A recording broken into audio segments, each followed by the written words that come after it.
বোরকা পরা অবস্থায় ছিলাম, ও আমার কাপড় খুলে এটাই নাই। পরে আমি অন্যদিকে ফিরে দাঁড়ায় দাঁড়ায় কান্না করছি, চিৎকার করি নাই, চিৎকার করতে দেয় নাই। হাত দিয়ে আমি ওরে সরাইয়া দিছি, ও তা আমার কাছে আসছে, জোর করেই করছে, আমার কোনো ইচ্ছেই ছিল না। ওই ছেলের সাথে আমি মেয়ে বিয়ে দেব। প্রেম, প্রতারণা আর গোপন ভিডিও কাণ্ডে এক তরুণীর জীবন কতটা ভয়াবহ অন্ধকার নেমে আসতে পারে তারই যেন বাস্তব ঘটনা সামনে এলো এবার। মাদ্রাসায় যাতায়াতের পথে পরিচয়, প্রতিদিন রাস্তার পাশে অপেক্ষা, কথা বলার চেষ্টা, আর রাজি না হলেই ভয়ভীতি। পরিস্থিতি এতটাই অস্বস্তিকর হয়ে ওঠে যে একসময় আতঙ্কে মাদ্রাসায় যাওয়াই বন্ধ করে দেন। আমার একটা ছেলের সাথে সম্পর্ক হয়, ছেলের নাম আবু সাইদ। আমি মাদ্রাসায় যেতাম, তখন ছেলে আমার পিছনে ঘুরতো, অনেক বিরক্ত করছে। ওর সাথে আমি সম্পর্ক না করলেও আমার মাইরা ফেলাইবো, দইরা নিয়ে যাবো, এগুলো বলছে। পরে আমি মাদ্রাসায় পড়া বাদ দিয়ে দিচ্ছি, মাদ্রাসায় আর যাই নাই। কিন্তু তাতেও থেমে থাকেননি আবু সাইদ। এক পর্যায়ে জোর করে তার মোবাইল নম্বর নেয়া, এরপর শুরু হয় রাতভর ফোনে কথা বলা। প্রথমে খুব ভালো ব্যবহার করত, আর সেই বিশ্বাস থেকেই ধীরে ধীরে আবেগে জড়িয়ে পড়েন তিনি। একদিন আমার সামনে আসে, আয়সা বলে নাম্বার দিতে, অনেকগুলা কথা বলে, ব্ল্যাকমেল করে। পরে আমি নাম্বার দেই, আমার আম্মুর ফোনের নাম্বার দিছি। পরে ও আমার নাম্বার অ্যাড করে, পরে থেকে ও আমার সাথে কথা কয়, এমনি ফ্রেন্ড ভাবে কথা কইতো।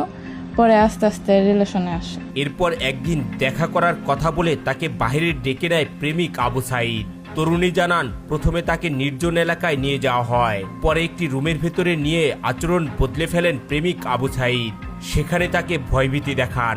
এক পর্যায়ে পরিস্থিতি এতটাই ভয়াবহ রূপ নেয় যে এ সময় কান্নাকাটি করে হাতে পায়ে ধরেও রেহাই মেলেনি। পরে ওই দিকে নিয়ে যায়, ফুলবাড়িয়ার ওই দিকে নেওয়ার পরে ওইখানে নিয়ে বলে যে তুমি একা আছো, এখন তোমার আমি মাইরা ফেলাইলেও কেউ দেখবো না। পরে ওই বাসায় গিয়ে একটা রুমে নিয়ে যায়। তারপরেও আমার অনেক ভয় দেখায়, আমি ওর হাতে পায়েও ধরি, তারপরেও আমার কথা শুনে না, আমি কান্না করছি। আমার ও ভয় দেখায় নিয়ে গেছে, বলছে যে এখন আমরা একা আছি, তোমার মাইরা ফেলামু, আমরা কিন্তু অনেক দূরে আছি, তোমাকে বাসার কাছে না, এগুলা বলে। পরে এগুলা বলে আমার রুমের ভিতরে নিয়ে যায়, নিয়ে আমি ওর কাছে অনেক কান্না করি, বলি এরকম করেন না, আমার জীবন নষ্ট হয়ে যায়। বোরকা পরা অবস্থায় ছিলাম, ও আমার কাপড় খুলে এটাই না, এরকম করে।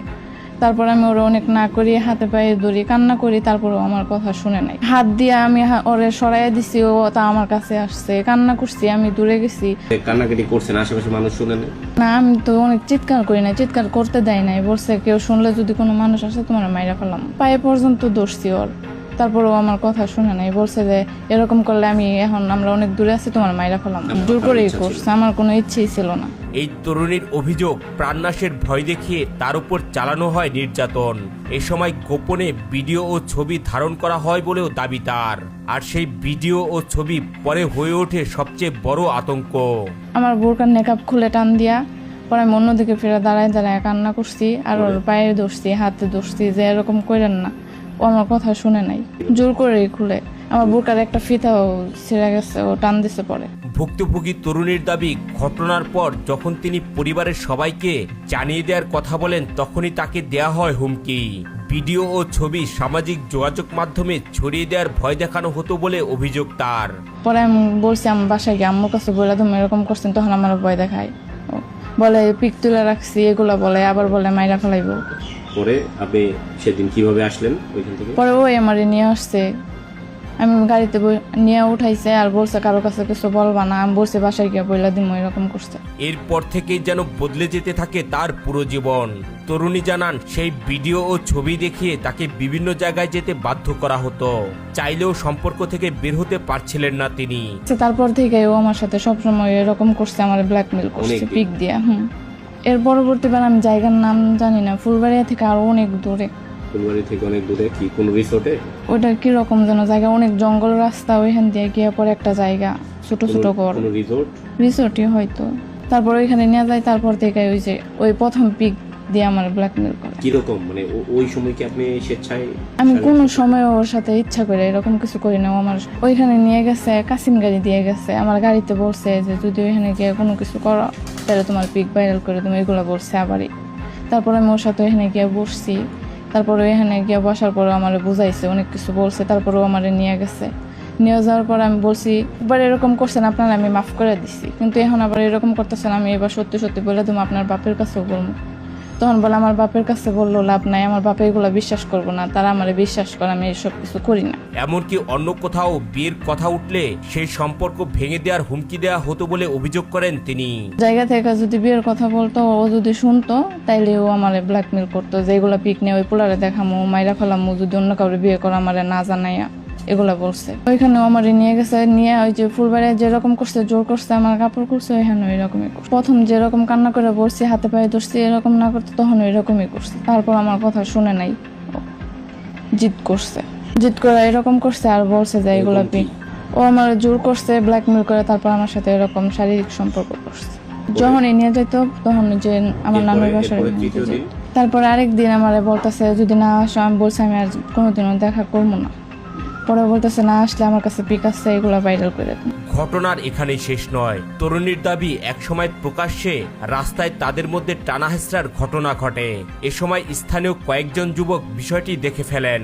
পরে দুজনকে আটক করা হয় বলেও জানা যায়। তবে অভিযোগ রয়েছে টাকার বিনিময়ে বিষয়টি মীমাংসা করার চেষ্টা করা হয়। আমার নানুর বাসার এখানে যে একটা জায়গা আছে, ওই যে ওই দিকেই, পরে ওখানে দাঁড়ায় রয়েছি, পরেও আমার সাথে এরকম জোর করতেছে।